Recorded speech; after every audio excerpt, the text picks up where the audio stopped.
ओम श्री गुरुभ्यो नमः। अष्टावक्र गीता 13वां प्रकरण सूत्र 4। कर्म और निष्कर्म के बंधन से संयुक्त भाव वाले शरीर में आसक्त जो योगी है, मैं इस देह के संयोग वियोग से सर्वदा पृथक होने के कारण सुखपूर्वक स्थित हूँ। जहाँ शरीर में आसक्ति है वहाँ अहंकार मौजूद है, तथा जहाँ अहंकार है वहाँ कर्ता मौजूद है। कर्ता के रहते जो भी किया जाएगा वह कर्म ही है। निष्कर्म का अर्थ कर्ता का अभाव। कर्म को छोड़ना निष्कर्म नहीं है। कर्म का अभाव भी निष्कर्म नहीं है। निष्क्रियता भी निष्कर्म नहीं है। आलसी व मुर्दे निष्कर्म को उपलब्ध नहीं होते। जहाँ मैं नहीं है, जहाँ कर्म के पीछे उद्देश्य फल आकांक्षा नहीं है, वही निष्कर्म है। सन्यासी भिखारी को भी कर्म करना पड़ेगा। कर्म छोड़ना ईश्वरीय कार्य में बाधा पहुँचाना है। कर्म करो, किंतु उसे ईश्वरीय कार्य समझकर करो। कर्तापन से मुक्त हो जाओ, निमित्त मात्र बन जाओ। कर्ता का बोध ही अहंकार है, जो प्रारंभिक पाप है। कर्ता केवल परमात्मा है, सब उसके नियम से चल रहा है। कर्म न करना भी उसके कार्य में बाधा पहुंचाना है, जो पाप है। निष्कर्म अपेक्षा रहित होता है। कुछ पाने के लिए छोड़ना भी निष्काम नहीं है, यह सौदेबाजी है, यह त्याग नहीं है। वासना पूर्ति हेतु किया गया भजन पूजन पाठ भी निष्कर्म नहीं है, यह सकाम कर्म ही दुखों का कारण है। 2 रुपए का नारियल चढ़ाकर, एक हनुमान चालीसा का पाठ करके लंबा चौड़ा मांग पत्र रख देना कोई साधना नहीं है। मांगना संसार है, नहीं मांगना साधना है। कर्म से भागना भी कर्म है, इसमें भी कर्ता भाव है। गीता में कहा है, इस लोक में कर्म सिद्धि को चाहने वाले लोग देवताओं की पूजा करते हैं। देवता सहायता देते हैं, ईश्वर स्वयं नहीं देता। शरीर के लिए आवश्यक कर्मों का करने वाला, स्वाभाविक रूप से कर्म करने वाला, कर्म करते हुए भी कर्म बंधन से मुक्त रहता है। आग्रहपूर्वक हठपूर्वक किया गया हर कर्म बंधन है। त्याग और ग्रहण दोनों में आग्रह होने पर बंधन है। अपेक्षा ही असंतोष का कारण है। कर्म त्याग का उपदेश देने वालों ने दुनिया को विकृत किया है। जीवन और कर्म पर्यायवाची हैं, या तो दोनों रहेंगे या दोनों छूटेंगे। योगी की साधना शरीर से आरंभ होती है, जो साधना की प्रथम सीढ़ी है। वह एक एक सीढ़ी पार करके आगे बढ़ता है, अतः वह शरीर में आसक्त रहता है। इस आसक्ति के कारण वह कर्म और निष्कर्म दोनों में संयुक्त भाव वाला होता है, क्योंकि शरीर में आसक्ति के कारण वह जो भी करेगा वह कर्म ही होगा।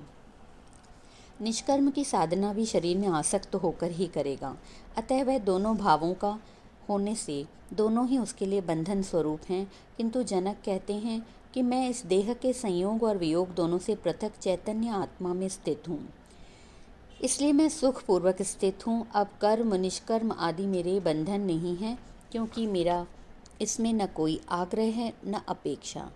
सूत्र 5। मुझको ठहरने से, चलने से या सोने से अर्थ अनर्थ कुछ भी नहीं है। इस कारण मैं ठहरता हुआ, जाता हुआ और सोता हुआ भी सुखपूर्वक स्थित हूँ। अहंकार मनुष्य को जन्म से ही मिला है। संसारी यदि अहंकारी है तो आश्चर्य नहीं है, क्योंकि संसार का सारा खेल अहंकार का है, किंतु यह ज्ञान प्राप्ति में बाधक है। संसारी के वनिस्पत धार्मिक व्यक्ति का अहंकार अधिक होता है। अहंकार हमेशा दूसरों का ध्यान अपनी ओर आकर्षित करना चाहता है। हम अपना भोजन वस्त्र मकान जेवर कार्य आदि का उपयोग भी उपयोगिता के आधार पर न करके अहंकार तृप्ति के लिए करते हैं। हम दिखावे के लिए करते हैं। जिसकी निजता श्रेष्ठ नहीं होती वही दिखावे में रुचि लेता है। छोटे व हीन व्यक्तियों का अहंकार सर्वाधिक होता है। ज्यों-ज्यों अहंकार बढ़ता है, व्यक्ति की श्रेष्ठता कम होती जाती है। मनुष्य भी प्रकृति का ही एक अंग है। प्रकृति के अन्य सभी अंग निरुद्देश्य जी रहे हैं, अपने स्वभाव में जी रहे हैं, किंतु मनुष्य ने अपने जीवन का उद्देश्य निश्चित कर लिया। उसने अपने काम का उद्देश्य निश्चित कर लिया, यहाँ तक कि खाना पीना, उठना बैठना, चलना फिरना, सोना आदि के भी उद्देश्य बना लिए गए। किंतु सृष्टि का निर्माण किसी उद्देश्य से नहीं हुआ। एक ही चैतन्य ऊर्जा स्वाभाविक रूप से अपने गुण कर्म के अनुसार प्रस्फुटित हुई और फैलती गई। यह इसका उद्देश्य नहीं, स्वभाव है। उद्देश्य निश्चित करना मनुष्य की व्याख्या है। सौद्देश्य जीने से अहंकार की तृप्ति होती है, किंतु उद्देश्य निश्चित करने से ही संघर्ष आरंभ होता है। खेल में जीतना यदि उद्देश्य हो तो संघर्ष अनिवार्य है। धन इकट्ठा करना उद्देश्य हो तो शोषण, बेईमानी, भ्रष्टाचार आवश्यक है। परीक्षा में पास होना उद्देश्य हो तो हथकंडे आवश्यक हैं। जो कार्य स्वभाव से होते हैं उनमें अहंकार निर्मित नहीं होता। संत भी अहंकार को बढ़ाने के लिए शोभा यात्रा निकलवाते हैं, बैंड बाजे बजवाते हैं, नग्न रहते हैं, उपवासों का भी हिसाब रखते हैं कि किसने कितने उपवास किए। यह अहंकार विभिन्न रूपों में प्रकट होता है। जनक कहते हैं कि मैं आत्मज्ञान को उपलब्ध हो गया, जो मेरा स्वभाव है। अब मैं अपने स्वभाव में जी रहा हूँ। लाभ हानि, अर्थ अनर्थ की दृष्टि से नहीं जी रहा हूँ। अब मुझे ठहरने से, चलने से या सोने से न कोई अर्थ है न अनर्थ है। ये कार्य स्वभाव से हो रहे हैं, न दिखावे के लिए, न लाभ हानि के लिए। ऐसा करके मैं सुखपूर्वक स्थित हूँ। सूत्र 6। सोते हुए मुझे हानि नहीं है, न यत्न करते हुए मुझे सिद्धि है, इसलिए मैं लाभ हानि दोनों को छोड़कर सुखपूर्वक स्थित हूँ। इस क्रम में जनक कहते हैं कि मेरे सारे कर्म अब स्वभाव से अपने आप हो रहे हैं। प्रकृति के विरुद्ध कोई कर्म नहीं हो रहा है। अब मुझे सोने में भी हानि नहीं है। नींद लगना स्वभाव है तो मैं सो जाता हूँ। स्वभाव के विरुद्ध मैं जागता भी नहीं। ऐसा नहीं सोचता कि सोने से मुझे हानि हो जाएगी, काम बिगड़ जाएगा, घाटा हो जाएगा आदि। न मैं ऐसा समझता हूँ कि बहुत यत्न करने से कोई बड़ी सिद्धि ही मिल जाएगी। स्वभाव से जितना आवश्यक एवं अनिवार्य है, उतना लाभ हानि की चिंता एवं उद्देश्य निर्धारण ही अशांति का कारण है। ज्ञानी इनसे पार हो जाता है, जिससे उसे परम शांति मिल जाती है, जबकि संसारी इनसे दुखी, पीड़ित एवं तनावग्रस्त रहता है। सूत्र 7। जनक कहते हैं कि अनेक परिस्थितियों में मुझे सुख आदि की अनित्यता को बारंबार देखकर और शुभ और अशुभ दोनों को छोड़कर मैं अब सुखपूर्वक स्थित हूँ।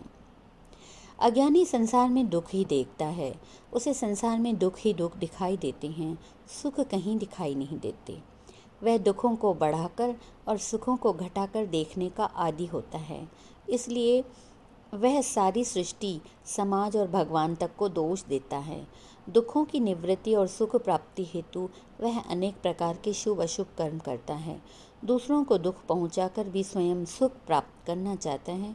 किंतु जनक कहते हैं कि मैंने अनेक परिस्थितियों में, अनेक जन्मों में देख लिया है कि जैसे दुख अनित्य है, सदा रहने वाले नहीं हैं, नष्ट होंगे ही, वैसे भी सुख भी अनित्य हैं।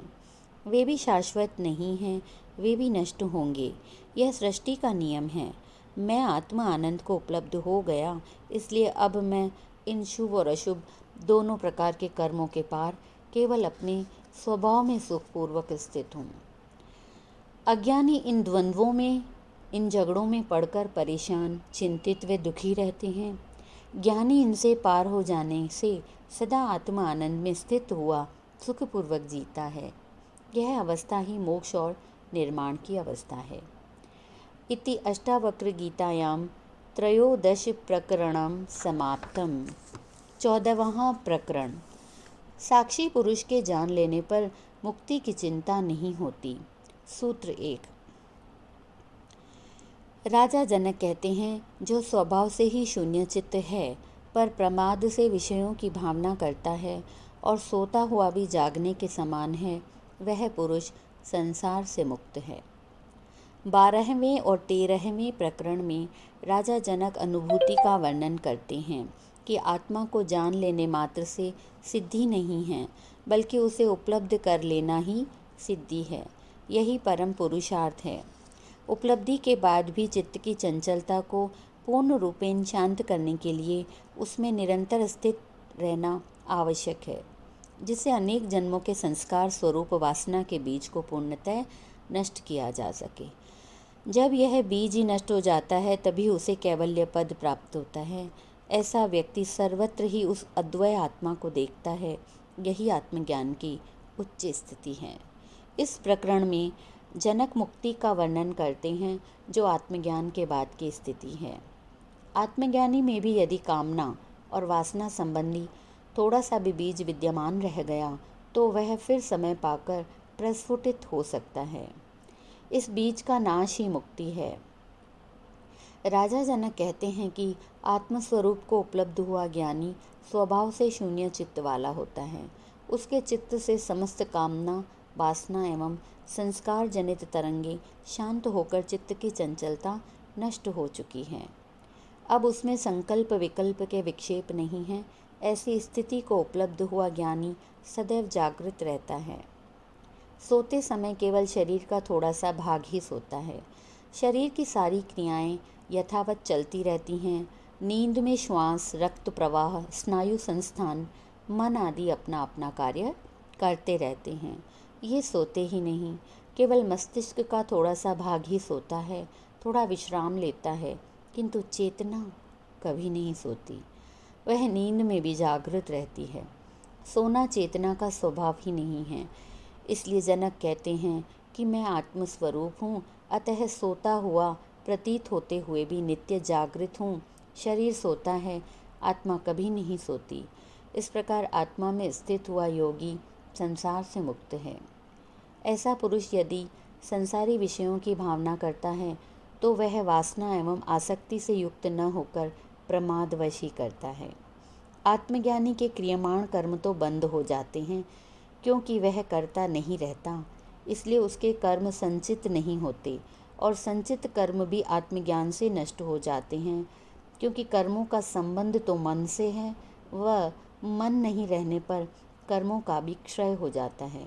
किंतु प्रारब्ध कर्म जिनसे यह शरीर एवं जीवन मिला है, उसे इस जन्म में आत्मज्ञान के बाद भी भोगने ही पड़ते हैं। इनको भोगे बिना मुक्ति नहीं होती।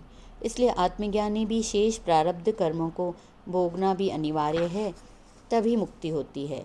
यदि उन्हें न भोगा गया तो अनभोगे कर्म फिर अपना प्रभाव दिखाते हैं। इसलिए जनक कहते हैं कि अब मैं विषयों की वासना भावना न करके प्रमादवश प्रारब्ध होकर करता हूँ। इस जन्म में जो भोग मुझे मजबूरी से भोगने हैं, ईश्वरीय विधान के अनुसार भोगने हैं, इसलिए उनकी ही भावना करता हूँ, किंतु अहंकार एवं कर्तापन से मुक्त हूँ। सूत्र 2। जब मेरी स्पृहा इच्छा नष्ट हो गई, तब मेरे लिए कहाँ धन, कहाँ मित्र, कहाँ विषय रूपी चोर हैं, कहाँ शास्त्र है, कहाँ ज्ञान है। आत्मज्ञान के सुख के अभाव से ही मनुष्य शारीरिक एवं मानसिक सुख प्राप्ति हेतु विषयों की ओर प्रवृत्त होता है। उसे ये भ्रांति है कि ये विषय ही उसे आनंद दे सकते हैं, किंतु ये विषय तथा इनसे प्राप्त सुख अनित्य हैं। ज्ञानी शाश्वत सुख को उपलब्ध हो जाता है, फिर उसका इन अनित्य विषयों के प्रति कोई आकर्षण नहीं रहता। उसकी इन्हें प्राप्त करने की स्पृहा इच्छा ही नष्ट हो जाती है। परम के मिलने पर कौन शूद्र की इच्छा करता है? धन, मित्र, विषय भोग, शास्त्र, ज्ञान आदि मनुष्य की वासना पूर्ति के साधन मात्र हैं। जब तक वासना भीतर है तभी तक ये मूल्यवान, महत्वपूर्ण एवं उपयोगी प्रतीत होते हैं। इनमें रस मालूम होता है। यह जीवन और संसार वासना की दौड़ मात्र है। मनुष्य दौड़ता ही जाता है, किंतु उपलब्धि से अतृप्त ही रहता है, अतृप्त ही मर जाता है, जिससे फिर नए जन्म की दौड़ शुरुआत होती है। यह वासना अनेक जन्मों में भी शांत नहीं होती, इसलिए संसार को मृग मरीचिका कहा गया है। यह झूठी दौड़ है, जिसमें मिलने पर भी खालीपन का अनुभव होता है। यह स्पृहा संसार की ही नहीं, धर्म की भी होती है, किंतु स्पृहा न रहने पर ही शून्य चित्त होता है। यही स्थिति आत्मज्ञान की है। यही परमात्मा का निवास है। राजा जनक कहते हैं कि जब मेरी स्पृहा ही नष्ट हो गई तो मैं शून्य चित्त हो गया। अब वासना की तरंग नहीं उठती, मन उद्वेलित नहीं होता। अतः मेरे लिए धन, मित्र, विषय आदि तो क्या, शास्त्र और ज्ञान भी अर्थहीन हो गया। अब इनका कोई मूल्य नहीं रहा। ये सब आत्मा की तृप्ति के लिए नहीं थे, केवल मन, शरीर और अहंकार तृप्ति के लिए थे, जिनसे ही मैं आत्मानंद प्राप्ति से वंचित रहा। इन विषयों ने ही चोर की भांति मेरी आत्मा को चुराया। अब मैं उसे पुनः प्राप्त कर सुख में स्थित हूँ। सूत्र 3। साक्षी पुरुष परमात्मा, ईश्वर, आशा मुक्ति तथा बंध मुक्ति के जान लेने पर मुझे मुक्ति के लिए चिंता नहीं है। समस्त सृष्टि का कारण एवं आधार एक ही चेतन सत्ता है, जिसे भारतीय अध्यात्म ने ब्रह्म कहा है। इस ब्रह्म का स्वरूप है सत्यम ज्ञानम अनंतम ब्रह्म। यह ब्रह्म सत्य है, शाश्वत है, ज्ञान स्वरूप है और अनंत स्वरूप है। सृष्टि के समस्त स्वरूप इसी के स्वरूप हैं। ब्रह्म से भिन्न कुछ भी नहीं है। समस्त प्राणी जगत के भीतर वही चेतन तत्व ब्रह्म विद्यमान है, जिसे आत्मा कहा जाता है। देह इंद्रियों आदि के संयोग वाला यह आत्मा ही जीव है। इस जीव और ब्रह्म का अभेद संबंध है, जिसे गुरु आत्मज्ञानी शिष्य को उपदेशित करता है। अयम आत्मा ब्रह्म, यह आत्मा ब्रह्म है। तत्त्वमसि, वह तू ही है।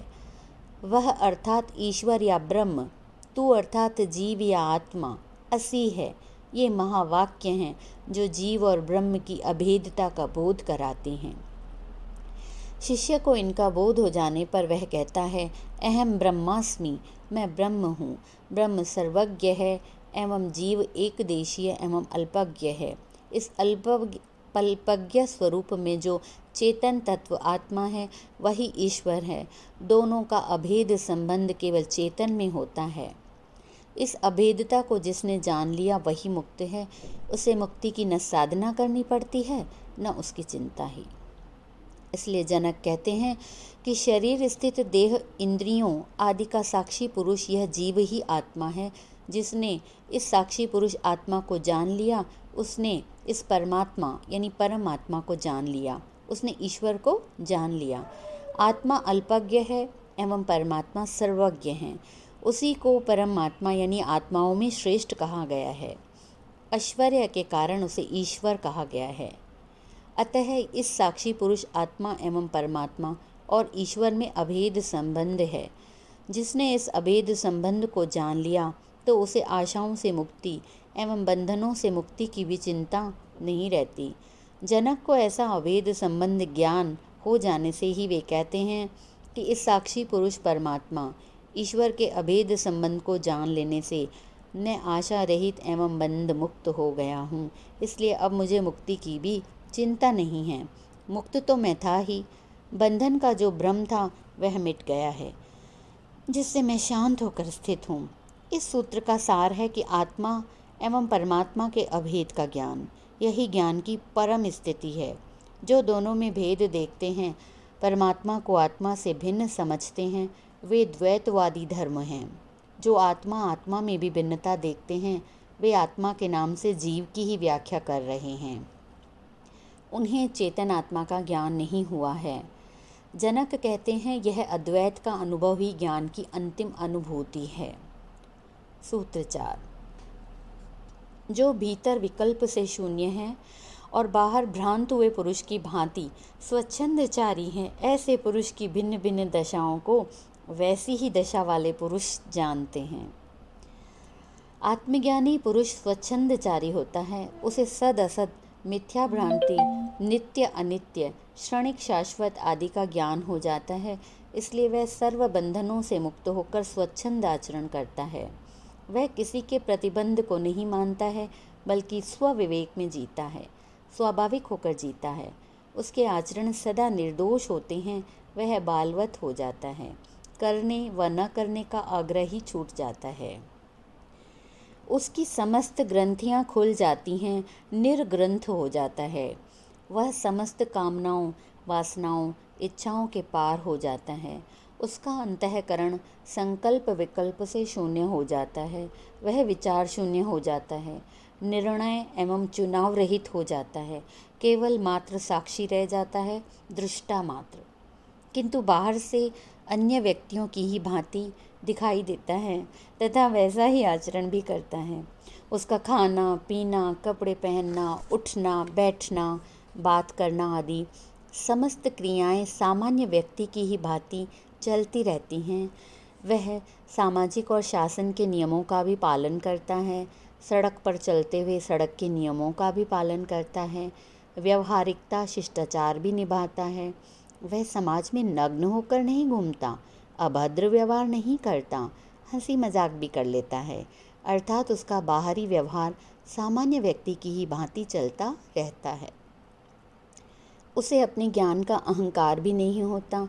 वह बाहरी अनुशासन की अपेक्षा स्वानुशासन से जीता है, किंतु उसके भीतर बड़ा अंतर हो जाता है।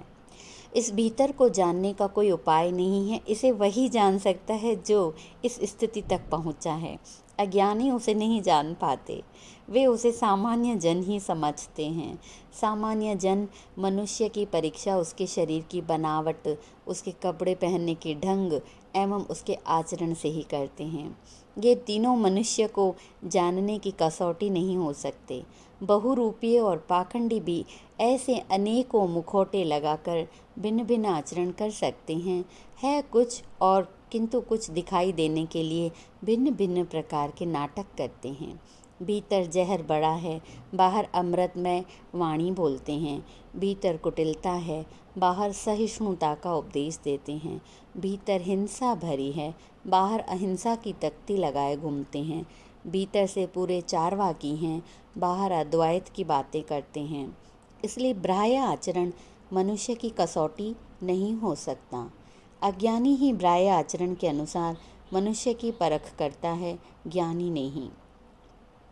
अष्टावक्र ने इसलिए बाह्य आचरण से मनुष्य की परीक्षा करने वाले को चर्मकार की संज्ञा दी कि जो केवल चमड़ी के पारखी हैं। ज्ञानी ज्ञान को देखता है, बाह्य आचरण को नहीं। इसलिए जनक कहते हैं कि ज्ञानी की आंतरिक स्थिति को दूसरा ज्ञानी ही जान सकता है, जिसे वैसा ही अनुभव हुआ है। अज्ञानी उसको कभी नहीं जान सकता। ज्ञानी बाहर भ्रांत पुरुष की भांति रहता है, जैसे उसे कुछ पता ही नहीं। वह स्वच्छंदचारी होता है। वह भिन्न भिन्न दशाओं में भिन्न भिन्न प्रकार का व्यवहार करने वाला होता है। इसलिए इन बाह्य आचरणों से उसे जानना कठिन है।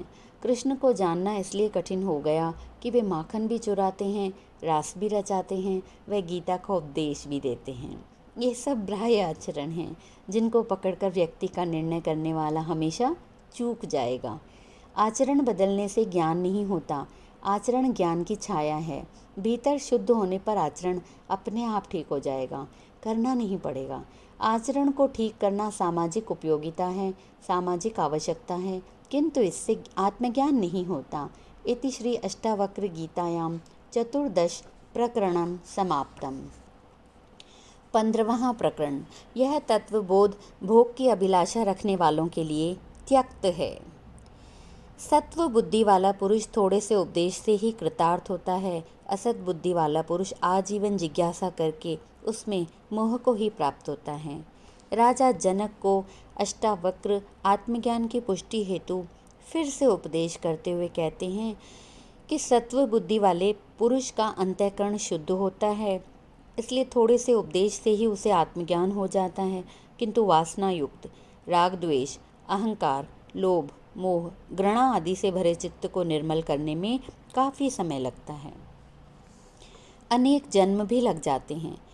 इसलिए ऐसा असत बुद्धि वाला पुरुष आजीवन जिज्ञासा करके भी आत्मज्ञान से वंचित रहता है। उसकी जिज्ञासा केवल बौद्धिक होती है। वह धर्म एवं अध्यात्म को भी बुद्धि के तल पर ही समझना चाहता है। समझने से तर्क वितर्क पैदा होता है। अन्य धर्मों एवं शास्त्रों के अध्ययन से वह कहीं समन्वय बिठाता है, कहीं विरोध देखता है। इस प्रकार अध्ययन के आधार पर वह सत्य को भी बुद्धि द्वारा ही जानना चाहता है, जिससे वह पंडित तो बन सकता है किंतु ज्ञानी नहीं बन सकता। उसे शास्त्रों से एवं अपने बौद्धिक जानकारी से मोह हो जाता है, जिससे वह उपलब्धि से वंचित रह जाता है। यह ज्ञान बुद्धि के परे चेतना का अनुभव है, जो ज्ञान अथवा समाधि में अथवा बोध से प्राप्त होता है। अन्य भी अनेक विधियां हैं, किंतु उसकी एक ही शर्त है, सत्व बुद्धि का होना। मुमुक्षु ही इसका अधिकारी है, जिज्ञासु नहीं। आत्मज्ञान की कोई साधना नहीं है, केवल अज्ञान का जो आवरण है उसे हटाना मात्र है, जिसमें लंबा समय लगता है। इसी अज्ञान से बुद्धि भ्रमित है, इसलिए साधना द्वारा केवल सत्य बुद्धि प्राप्त होती है। इसके बाद गुरु के उपदेश से तत्वबोध होता है। यही साधना एवं उपलब्धि का रहस्य है। सूत्र 2, विषयों में विरसता मोक्ष है, विषयों में रस बंध है, इतना ही विज्ञान है, तो जैसा चाहे वैसा कर। तत्वबोध का उपदेश अधिकारी शिष्य को ही दिया जाता है। अनधिकारी को देने से उसे लाभ की बजाय हानि ही अधिक होती है। अधिकारी कौन है? इसकी व्याख्या प्रथम सूत्र में अष्टावक्र जी ने की है कि सत्व बुद्धि वाला ही इसका अधिकारी है, अन्य कोई नहीं। सत्व बुद्धि वाला ही इसे समझकर आत्मसात कर सकता है, तभी उसे सत्व की अनुभूति होती है, वही अच्छा ग्राहक होता है। चित्त की शून्यावस्था ही ग्राहक बनती है, स्वच्छ कांच में ही प्रतिबिंब दिखाई देता है। अधिकारी की परीक्षा गुरु स्वयं करता है। शिष्य कभी दावा नहीं करता कि मैं अधिकारी हूँ, मैंने इतने उपवास किए हैं, मैंने संसार छोड़ दिया, नग्न रहा, इतने गायत्री पुरस्चरण किए, इतने घंटे रोज उपासना की, इतना दान दिया, इतने त्याग किए, इसलिए मैं आत्मज्ञान का अधिकारी हूँ, मुझे उपदेश दीजिए। गुरु यदि पहचान लेता है कि यह सत्व बुद्धि वाला है तो उसे यह अंतिम उपदेश देता है, जैसा अष्टावक्र ने जनक को दिया, जिसे सुनते ही जनक को आत्मज्ञान हो गया। यदि पूर्व में भूमि तैयार न होती तो अष्टावक्र यह उपदेश कभी नहीं देते। वे उन्हें साधना बताते, मंत्र जप को कहते, अष्टांग योग बताते, उपासना बताते, किंतु जनक के लिए इसकी उपयोगिता नहीं थी। उनकी पृष्ठभूमि पहले ही से तैयार थी, इसलिए घटना उसी क्षण घट गई। अष्टावक्र ने फिर परीक्षा ली, जिससे उनको विश्वास हो गया कि जनक को वास्तव में आत्मज्ञान हो चुका है, भ्रांति नहीं हुई है। अब इस प्रकरण में गुरु दीक्षांत रूप में आशीर्वादात्मक प्रवचन कर रहे हैं कि तो तुझे आत्मज्ञान हुआ, तू मुक्त हुआ, अब तू सुखपूर्वक विचर। सार संक्षेप में सूत्रबद्ध संपूर्ण रहस्य को खोलकर रख दिया। ऐसा अनूठा संवाद अध्यात्म जगत में मिलना कठिन है। सांख्य का ऐसा उपदेश अन्यत्र नहीं मिलता। अष्टावक्र के ये सूत्र साधना सूत्र नहीं है, आरंभ नहीं है, बल्कि साधना द्वारा चित्त शुद्ध होने पर दिया गया अंतिम उपदेश है। अष्टावक्र कहते हैं कि मोक्ष कोई वस्तु नहीं है जिसे प्राप्त किया जाए, न कोई स्थान है जहाँ पहुँचा जाए, न कोई भोग है जिसे भोगा जा सके, न कोई रस है जिससे आनंद मिले, न इसकी कोई साधना है, न सिद्धि, न यह स्वर्ग में है, न सिद्ध शिला पर। विषयों में विरसता ही मोक्ष है। विषयों में रस आता है तो संसार है, उसका कारण मन है, अतः मन ही बंधन और मुक्ति का कारण है। उपनिषद कहते हैं मन एवं मनुष्याणाम कारणाम बंध मोक्षयोः। यह मन ही मनुष्यों के बंधन और मुक्ति का कारण है। यह मन जब विषयों में आसक्त होता है तब बंध है, यही संसार है। जब यह विषयों से विरस हो जाता है तब मुक्ति है। संसार की उपस्थिति बंध नहीं है। संसार में रहना, खाना पीना व अन्य कर्म करना भी बंध नहीं है, बल्कि उनमें रस लेना, उनमें आसक्ति का हो जाना बंध है। इनमें विरक्त हो जाना, अनासक्त हो जाना, इनकी उपेक्षा करना ही मुक्ति है। अष्टावक्र जी कहते हैं कि इतना ही मोक्ष का विज्ञान का सार है। इसलिए हे जनक, तू इस मोक्ष को प्राप्त हो गया, अब तू जैसा चाहे वैसा कर। अब तेरे लिए संसार में आसक्ति का कोई उपाय नहीं रहा, बीज ही नष्ट हो गया, अब आसक्ति की संभावना ही नहीं है। शरीर पर राख लपेट लेने से, धूनी रमाने से, संसार को गालियाँ देने से, शरीर को सताने से, उपवास करने से, भोजन के साथ नीम की चटनी खाने से विषयों के प्रति विरसता नहीं आ सकती। इसका मोक्ष से कोई संबंध नहीं है। सूत्र 3, यह तत्वबोध वाचाल, बुद्धिमान, महाउद्योगी पुरुष को गूंगा, जड़ और आलसी कर जाता है। इसलिए भोग की अभिलाषा रखने वालों के द्वारा तत्वबोध त्यक्त है। भोग और मोक्ष दो धुरियां हैं जो विपरीत दिशा की ओर जाती हैं। संसार है भोग और उसमें विरसता ही मोक्ष है। दोनों के बीच मन खड़ा है, जो कभी भोगों की ओर आकर्षित होता है तो कभी मोक्ष की ओर। दोनों ओर यह कभी नहीं जा सकता। भोगों में रस लेना, उनमें आसक्ति होना, सकाम एवं सौद्देश्य कर्म करना, फल आकांक्षा से कर्म करना संसार है।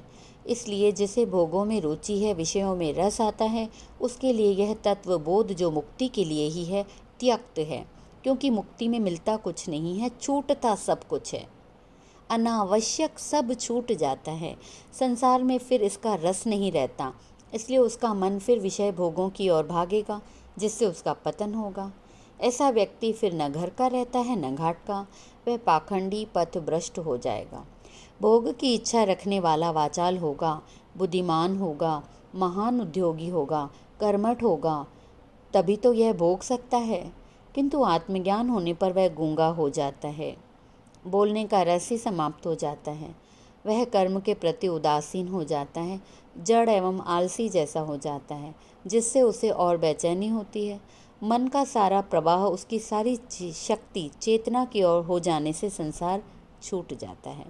इसलिए अष्टावक्र की यह देशना है कि जिसकी संसार में रुचि है, जिसे विषयों में ही आनंद मिलता है, जो पुरुषार्थी एवं कर्मठ तथा महाउद्योगी है, जो बुद्धिमान विद्वान है, पांडित्य ही जिसका भूषण है, ऐसे व्यक्ति के लिए संन्यास, मुक्ति, मोक्ष का उपदेश देना उसको लाभ नहीं हानि ही पहुंचाएगा। यह उपदेश ऐसे व्यक्तियों के लिए है जो भोगों से तृप्त हो गया है, संसार के समस्त कटु अनुभवों से गुजर चुका है, जिसे संभवतः संसार से विरक्ति हो गई है, वही इसका लाभ उठा सकता है, अन्यथा कोई नहीं, कोई लाभ नहीं होगा। इति ओम पूर्णमदः पूर्णम इदं पूर्णात् पूर्णम उदच्यते पूर्णस्य पूर्णमादाय पूर्णमेवावशिष्यते। ओम शांति शांति शांति। सबका मंगल हो। शेष अगली कड़ी में। आप सबको नमन।